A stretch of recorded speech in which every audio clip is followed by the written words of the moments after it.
So Ian Brodie, hello Ian Brodie. Hi there, can you hear me? Well, of course we can. Yeah, no, you're good. You're coming into the room. You're in. You're. I know that it's a little bit less warm, maybe in your neck of the woods. Ian's Oh, in Cheshire, in the UK. Outside of my room right now, we are at GIBTM Abu Dhabi, outside blue sky and lots of sunshine. It's about 30 degrees, not to depress or anything, but just to give you an idea of what the picture is like here. And we are part of the show floor, so you are communicating with people that are. What's happening is people stand around the sides. They don't always come into the audience area, but we've had a lot of participation this afternoon, which has been fabulous. And you are our closing speaker. So great excellent. to see you again. The last time I saw you, we actually did an interactive webinar together for the Speaking Association in Thames Valley back in We did October last indeed. year. Not quite as glamorous beaming into Reading as it is beaming into Abu Dhabi, but, No, but nonetheless. brilliant to see you. What I'd like to do is really want to pick your brains. If I'm really honest, we've been gathering questions over the past couple of days, and I think one that's come out. Well, actually, I'd like to do two things. One is if you could say what it is that you do and what you mean by content campaigns, and then I'm going to ask you a very specific question around Event Camp and what we could do with some of our material, and then we'll get a conversation going from there. Okay, super duper. Well, as you know, Paul, but just for the benefit of everyone else in the audience, I'm Ian Brodie. I'm a specialist in working with consultants, coaches, other professionals, and helping them to attract and win more clients, particularly online. So I've got a book published. I think it has the most five-star reviews on Amazon for any book about email marketing. And I'm the creator of this concept of content campaigns, which I think what's probably the easiest to do is if I have just a couple of slides to show you on what content Sure. campaigns actually are, and then we'll flip back Yeah. to asking the questions No, that's and perfect. Yeah, absolutely. Yeah. Q&A. So I shall just work the technology, Because you'll be and I flipping can across share the my slides now. screen. Yeah. So let's do that and go to the slides. Just a quick check. Can you see my slides? Absolutely, we can. Yep. Excellent. Okay, so I'm going to quickly rattle through just a few of these. So when we're talking about content campaigns, obviously as an event organizer or as a speaker or anyone associated with events, you're going to have various goals for your events. At least one of those is going to be to maximize attendance and maybe revenues from the event. That's a good thing to get. You also, of course, want to maximize the value that your attendees get from an event, because more value means happier customers, more repeat business, more word of mouth about the event, etc. You want to maximize the buzz, both at the event, of course, but also after the event. So more and more people get interested in your event, what you've been doing, and therefore you get more interest for the next time. So content campaigns are simply a way of doing that in a very coordinated manner. Now, one of the challenges, you've heard quite a lot over the last couple of days about social media and content marketing. One of the problems with a lot of social media and content marketing is that it's very ad hoc and uncoordinated. So you kind of tweet some stuff one day and then you share a blog post the next. And that's all great to build engagement and build a connection with your audience.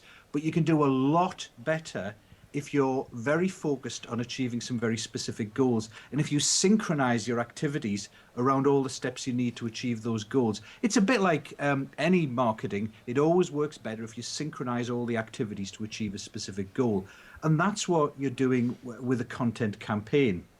So probably the easiest way of explaining it is to walk you through a specific content campaign.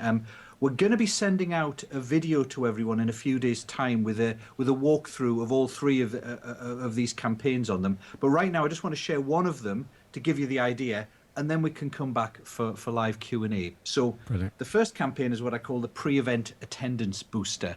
Now, I'm sure everyone has seen events that when you register online, you get this kind of Facebook share button or tweet button that says, share that you're going to this event with your friends. And in truth, that's, it works a little bit, but it's pretty weak. because why would you want to bother your friends by telling them you're going to an event? There's no real benefit for you in sharing that information, and there's no real benefit for your friends either. The only real benefit is to the event organizer to get people to hear about their event. So you can actually do a lot better than that. And one way is this pre-event attendance booster campaign.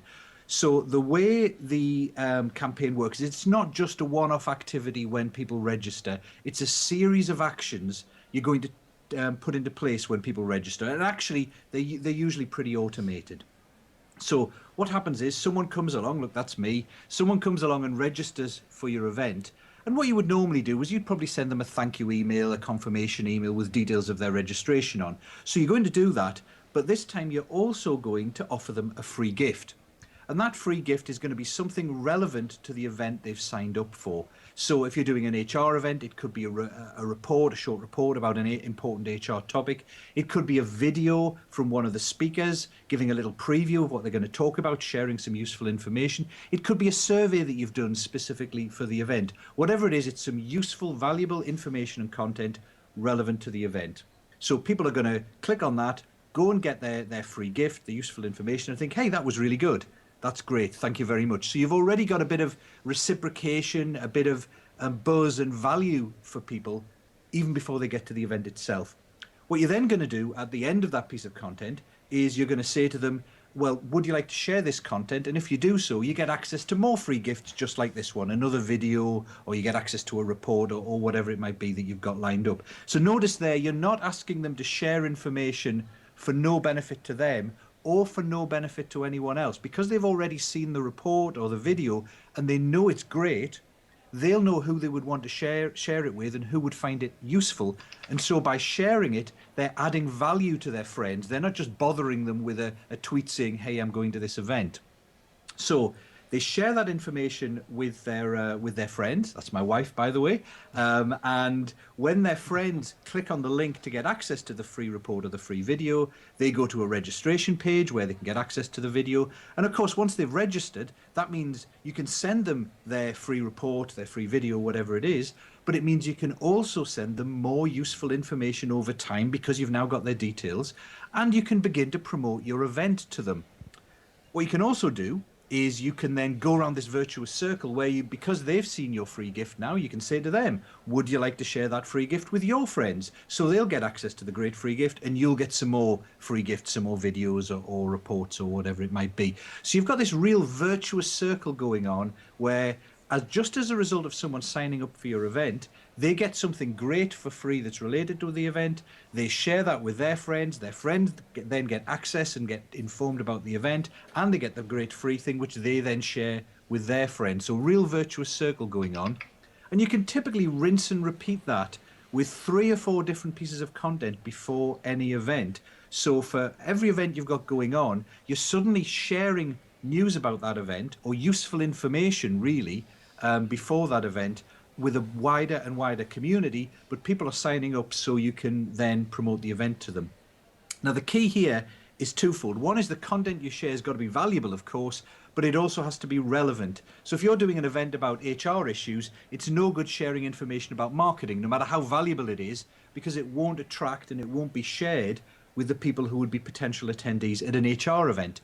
And you have to make sure that when people sign up, you don't bombard them with purely promotional messages about your event, or they'll just unsubscribe very quickly. You've got to send really useful, valuable, and interesting information to them, more content, and embed the promotion of your event more subtly in that. So what you could do, for example, is you could send an email saying, hey, one of our speakers at the upcoming HR conference is whatever their name is, and here's a clip of a recent talk they did where they share some really brilliant insights on a particular topic. And then underneath that video or on the email, you then say, hey, if you'd like to go and see them live, you'd like to ask them questions and get more in depth, then sign up for the event. And you give a link to the page where they can sign up for the event.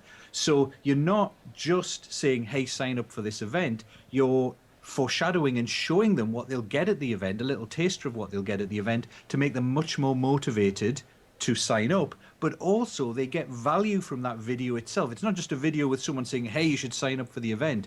It's a video of someone giving useful, valuable information to them, so they're very positive about it. And again, they're likely to share it with other people, and the virtuous circle continues. So really, that's the essence of content campaigns. I'm just going to switch off the screen sharing, go back to the video. Have you got me back? We certainly do. Yeah, we Excellent. certainly So have. that's as I say, that's a kind of overview of what content campaigns look like. They're fairly simple. The key is really just to synchronize your content and your social media activity, all aimed at specific goals. And that goal could be getting people to an event and getting more people to hear about it. It could be to enhance the experience of people at an event by sending them useful information to warm them up, ready for the event. Or it could be to get a lot of buzz after an event. So you're sharing some of the content that was created at the event with the attendees afterwards that they will then share with other people and generate a lot of buzz about the event ready for the next event.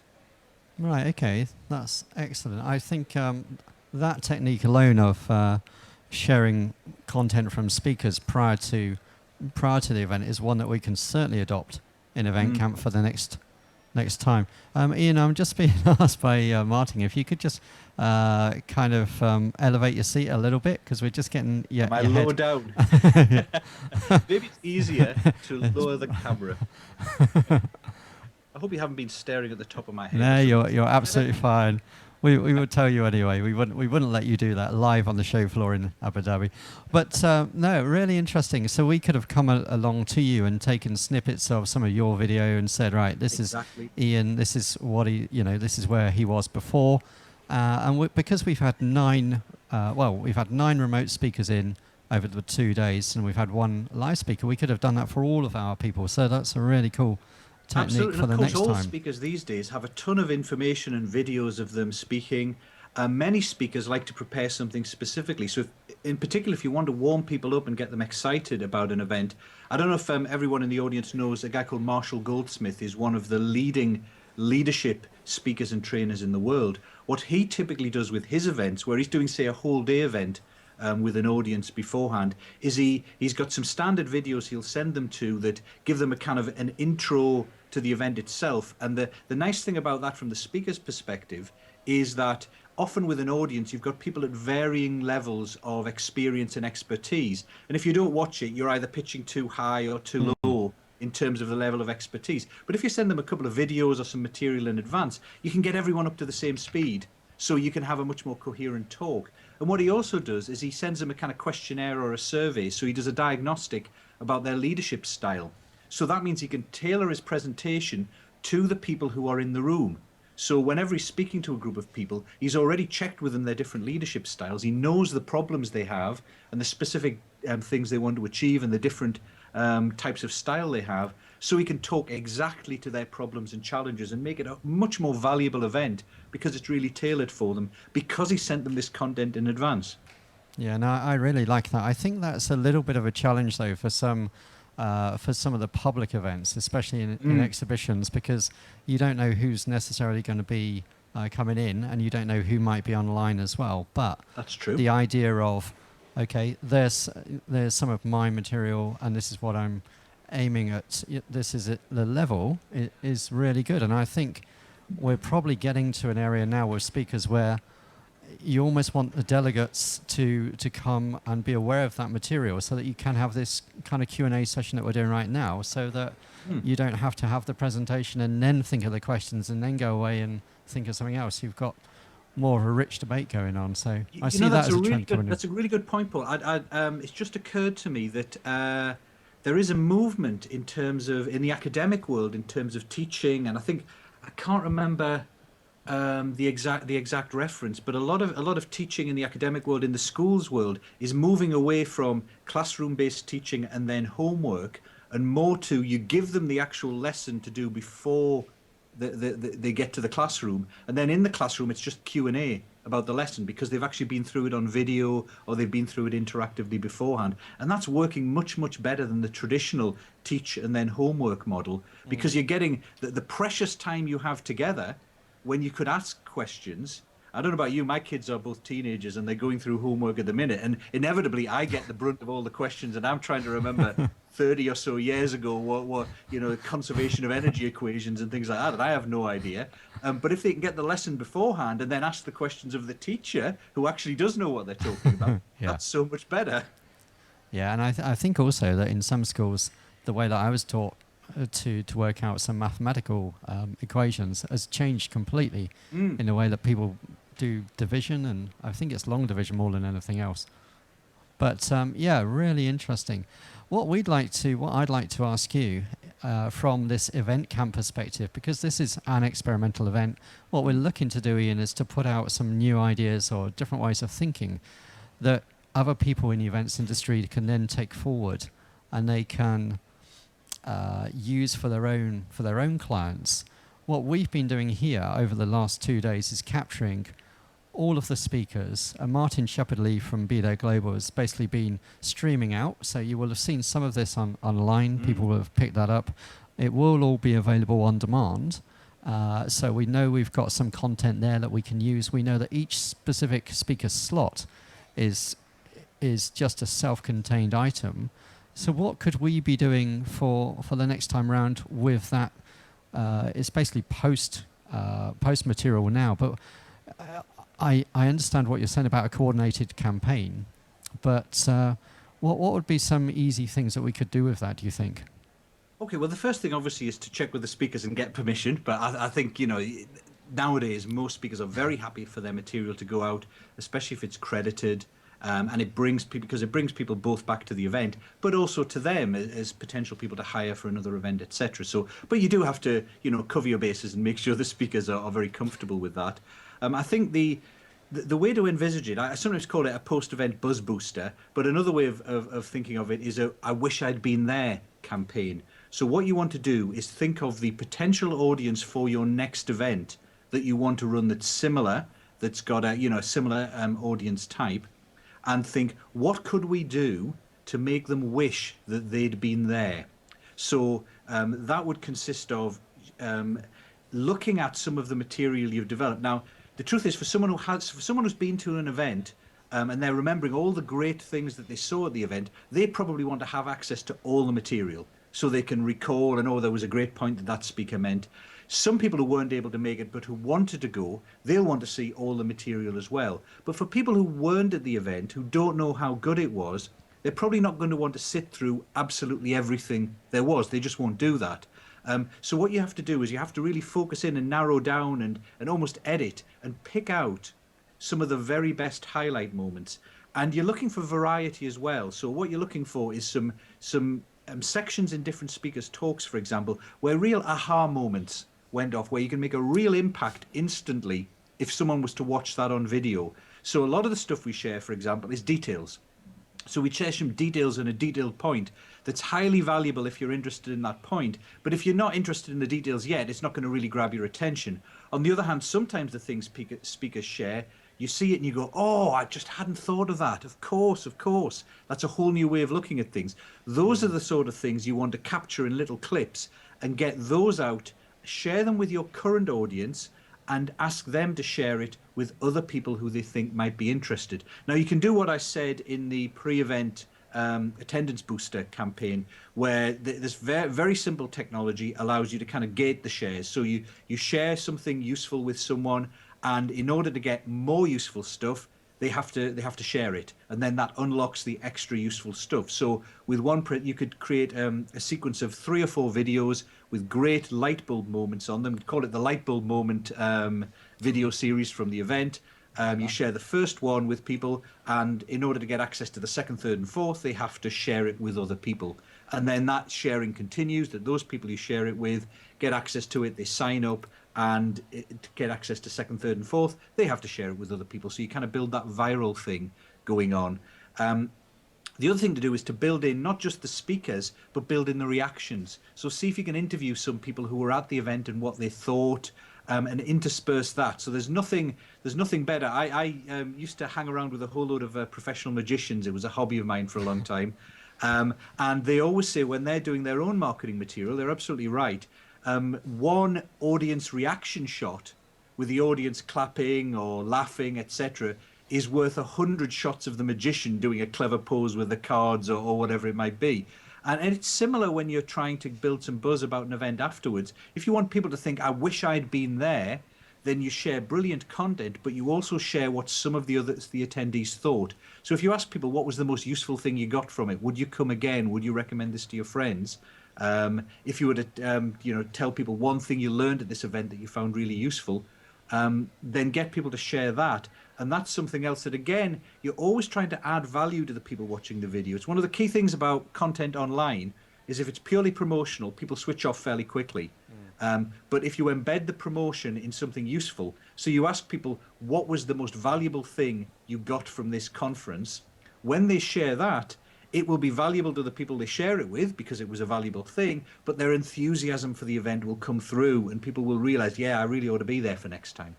Yeah, no, that's brilliant advice. And we've had certainly some great tweets over the last couple of days coming in, which we could capture as well, I guess. So you can kind of overlay those on videos or put them underneath and stuff like that. Yeah, whenever you share content, you can always. What you can always do, for example, is if you share a video of useful content, which is the thing that people are first going to come for. People are always going to come first for information that helps them solve a problem or achieve a goal or is something they're initially interested in. But once they're on that web page and they watch a video with some useful information or they see a report, they're very happy to scroll down, and there could be other stuff on there like the testimonials, like the tweets, etc., that they see while they're there. So, someone wouldn't click on a link in an email to come and see all the great tweets about the event. No one's going to click to see you promote your event, but they are going to click to see, here's a 5-minute clip of the most valuable things that Ian Brodie said at the event. One attendee said, "This has changed my life." You'll click on that, and then underneath it can have some other tweets about the event, and they'll read those while they're there. Yeah, no, that's really good advice. I think it's... and if anyone wants to tweet right now, Ian Brodie's just changed my entire life. Well, we can tweet that. To do so, and then we'll get it up and promote it after the event. I think we've just added to Martin Shepherdsley. Shepherd. I think we've added to his post editing. For the light bulb moments from Event Camp Middle East 2014. I think that's a fantastic title, which we're not going to steal. But no, that's really cool. And I know also I've got Abigail Cannons and Lois Hall with us in the audience right now, and they've been putting on. They do the show. This is show number 8 in Abu Dhabi, and basically once the show is finished, then they've got that big task of, right, okay, let's get everybody, to engage with us again for the next year, for this time next year, which I guess is what's happening next year. So, yeah, for edition number 9. So, yeah, it's really interesting to adopt those techniques, because what you're saying applies across the board of whatever scale of event you have or...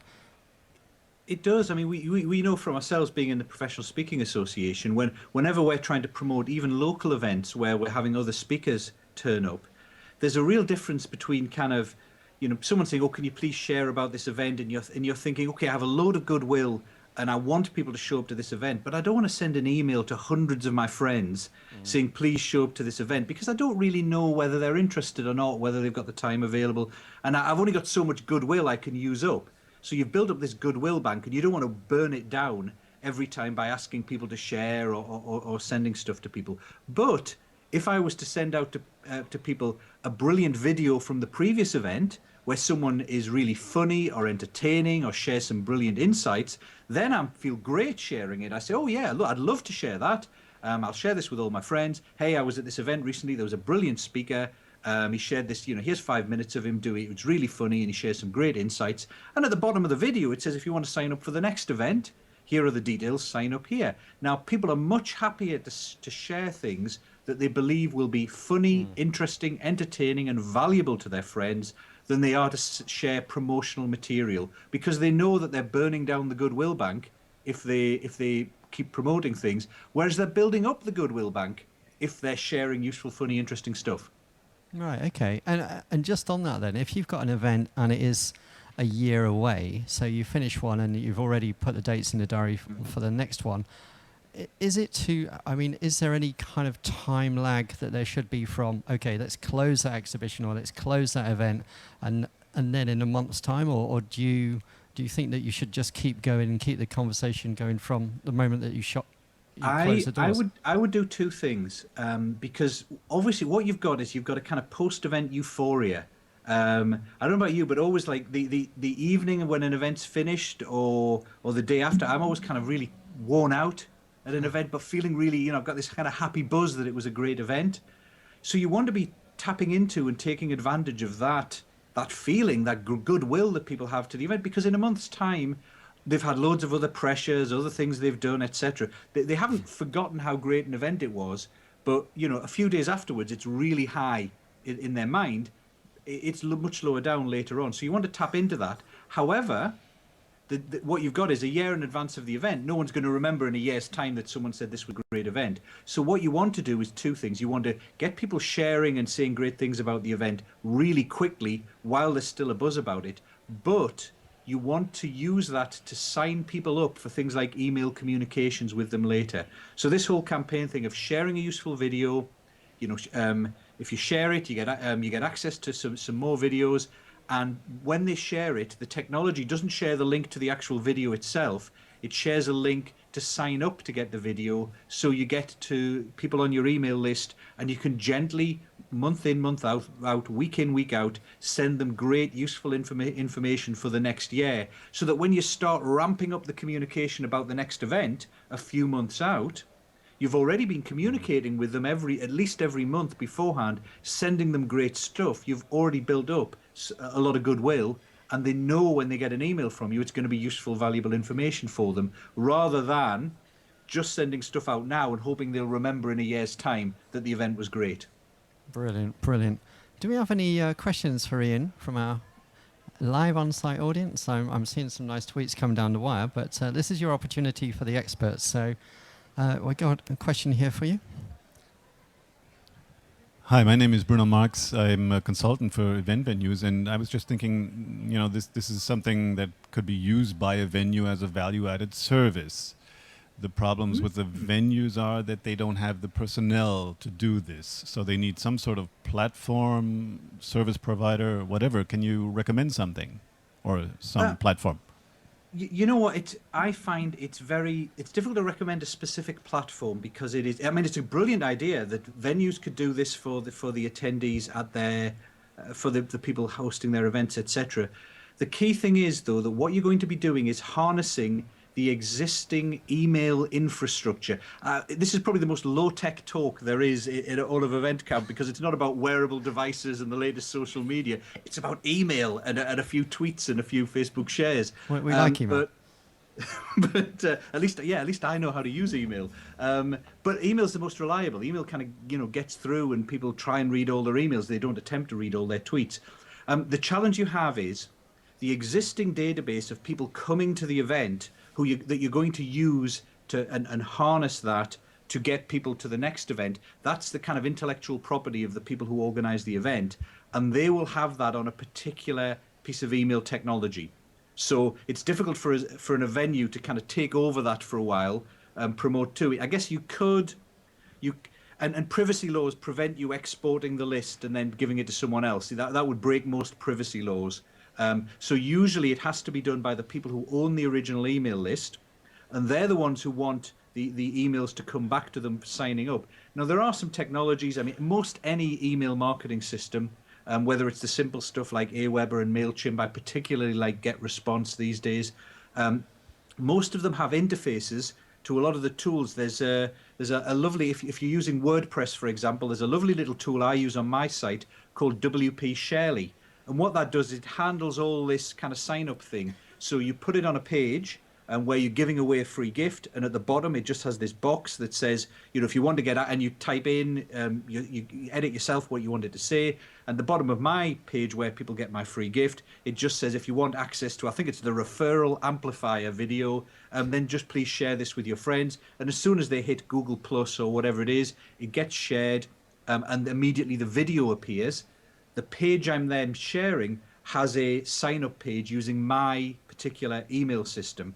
So systems like that to do the sharing will integrate with most email systems, because all they're doing is controlling access to the content when someone shares it. You can link to any page with any email system sign-up form on it. So you've got a lot of choice. I wouldn't recommend a specific one. It's really dependent on whatever system the people whose event it is actually using.